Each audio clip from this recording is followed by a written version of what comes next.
In the near future, humanity makes excessive and unethical use of natural resources and has to deal with a new pandemic every year. This kills billions of people and causes them to start seeing life as a curse. One day, a scientist known as the Pilot makes a genetic discovery that can turn humans immortal, which brings hope back to humanity. It doesn't take long for Pilot to put his discovery to practical use, and the remainder of the human race transforms into eternal beings. 200 years later, the system of immortality has changed everything. Now only a select group of people who live inside a domed city get a chance to go through a process called the freeze, which makes them immortal. Pilot runs the entire city and has hundreds of employees working for him to maintain order. But he also appears on screens all over the city to promote his message. At a young age, people are brought to the domed area and are evaluated by Pilot himself, who pinpoints the moment in their life when they are at their peak, and then they get the freeze. Usually this peak is around age 25. But it can vary from person to person. That's why the domed city is filled with both immortals and people looking to be chosen for immortality. All these things are explained by Aki,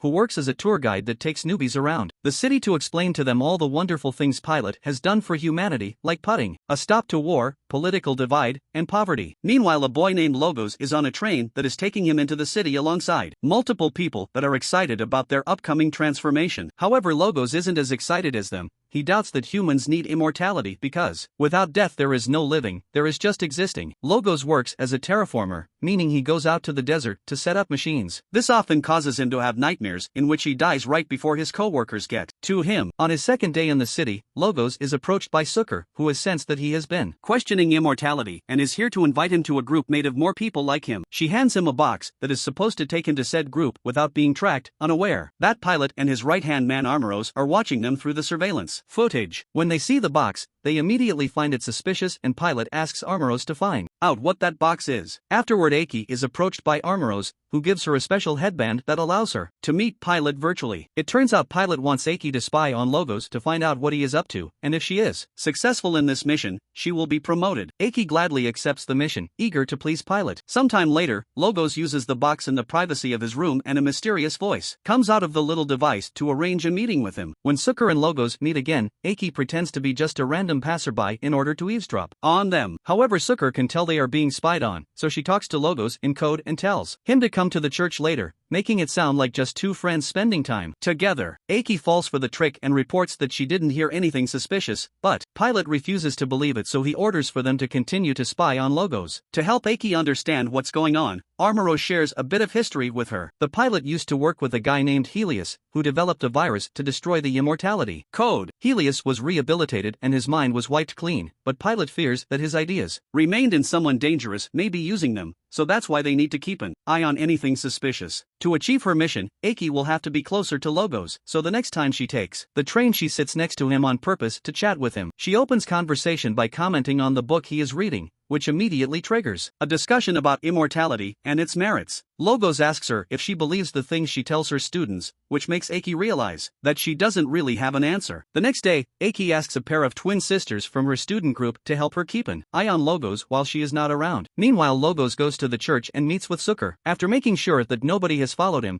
he is allowed inside their secret headquarters and meets other members of the group like the scientist Menorin. Everyone here hates the system just like Logos and doesn't trust Pilot's methods. It is then revealed that people are given a dosage of medicine named maintenance every day to supposedly keep up with the freezing process. However, the group has discovered that this medicine actually makes them submissive and suppresses human emotions and instincts. It means they can't love or hate, and it makes them incapable of protesting against things they dislike. It is almost as if they are bred to become Pilot slaves. Everyone who takes maintenance behaves the same except for Logos, who for some reason seems to be immune. This explains why he has thoughts outside of the benefits of immortality. Medorin has also found a diary written by Helios with some valuable information, and now she's replicating the virus that will overturn immortality. The group's primary goal is to make people realize that they can feel emotions and make them protest against the system to hopefully end Pilot's rule. Meanwhile, Pilot is playing chess with his teen daughter Amanda, who wants to know more about Pilot's Helios and the creation of the immortality code. In fact, Amanda has lots of questions in general her father's system that nobody else is allowed to ask, which makes her very similar to Logos and his new group. This is starting to bother Pilot. Later that night, once again Logos has a nightmare of him passing out in the middle of the desert, which makes him more curious about death. When he wakes up, he isn't sure if he should take maintenance or not. Later on the train, he's approached by Aki again, and she goes all out on trying to become close friends with Logos by pretending she knows how he feels. Soon the subject of taking maintenance comes up,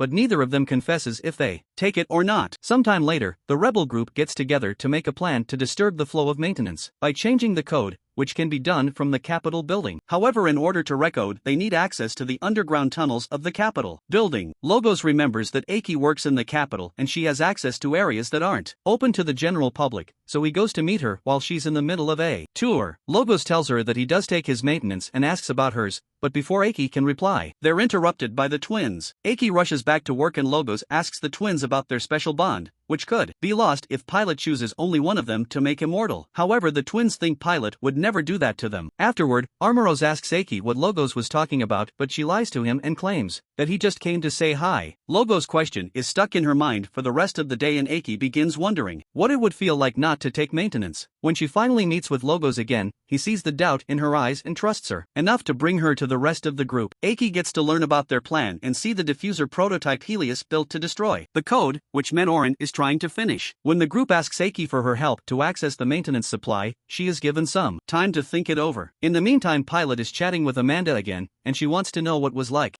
when her dad lost her mother. Pilot explains that it had been devastating and reveals that one time Amanda had been close to death. That had been the reason he and Helios worked hard to create the genetic coding method. He also says Helios had been jealous that Pilot got all the credit, which caused a rift in their friendship. At that moment, Amanda realizes that the last part changes every time Pilot tells her the story. Back to Aki, she goes to Armoros to tell him everything she knows, and Armoros orders her to agree to help as part of her spying mission. Then Aki meets with the rebel and accepts to help them. They create an elaborate plan and assign specific tasks to each group member, then they take off to the main building. Aki takes them through some old walkways that aren't used anymore, but when she scans her eye on the lock, it doesn't work. The group splits up to run away and Logos and Aki take off on their own, only to find their way blocked by Armoros because this had been part of his plan all along. Afterward, Logos is taken to a medical facility, where the doctors perform a complete memory wipe on him. Aki argues with Armoros because he tricked her and now her friend is hurt, but Armoros says it's for the greater good. When she asks Pilot to see Logos so she can apologize, she's forbidden to do so because her presence might trigger some memories in him. When she goes home, Aki decides not to take the maintenance. Meanwhile, Logos is living a robot-like routine without feelings because he has been given a heavier dosage of maintenance. Sometime later, the twins find Aki to tell her where to find Logos. A desperate Aki rushes to meet him, but Logos doesn't recognize her and just ignores her. Aki decides to try again later and goes as far as kissing Logos to make him react. But once again Logos ignores her and leaves. Desperate to fix things, Aki uses Logos' box to arrange a meeting with the rebels. The group refuses to help her after what she did,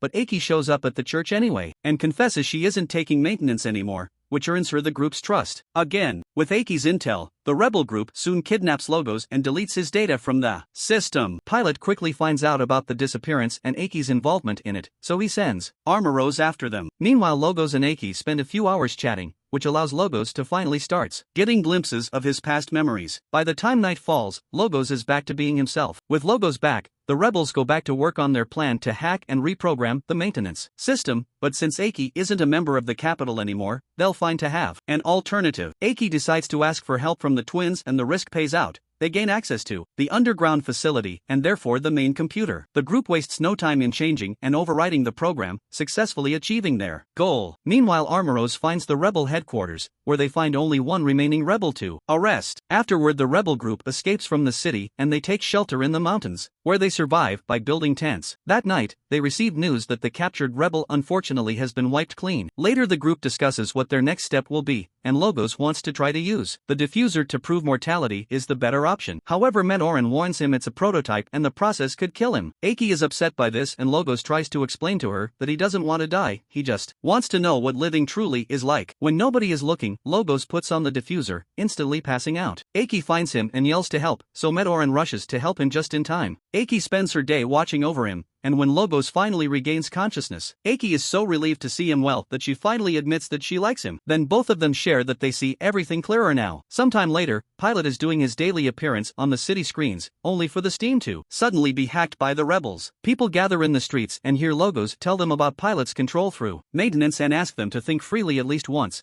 promising that everything will be crystal clear then, because that's how he feels now that he's mortal. Without having proper emotions, people don't know how to react. Amanda wonders if all citizens could become like Logos, but Pilot assures her Logos is just a very rare anomaly that talks about fairy tales. Armoros thinks they should stop the rebels, but Pilot isn't worried because he thinks his system is too perfect to be stopped. Suddenly Aki appears on the screen too and puts on the diffuser to support their message, becoming mortal right there for everyone to see. While the couple shares a kiss, suddenly Amanda appears on the screen too and reveals that, before dying, Helios stored his cerebral data in a hard drive, which has been downloaded into her brain. That means she is technically Helios and therefore the key to returning humans to their natural form, so the rebels' new mission is to find her.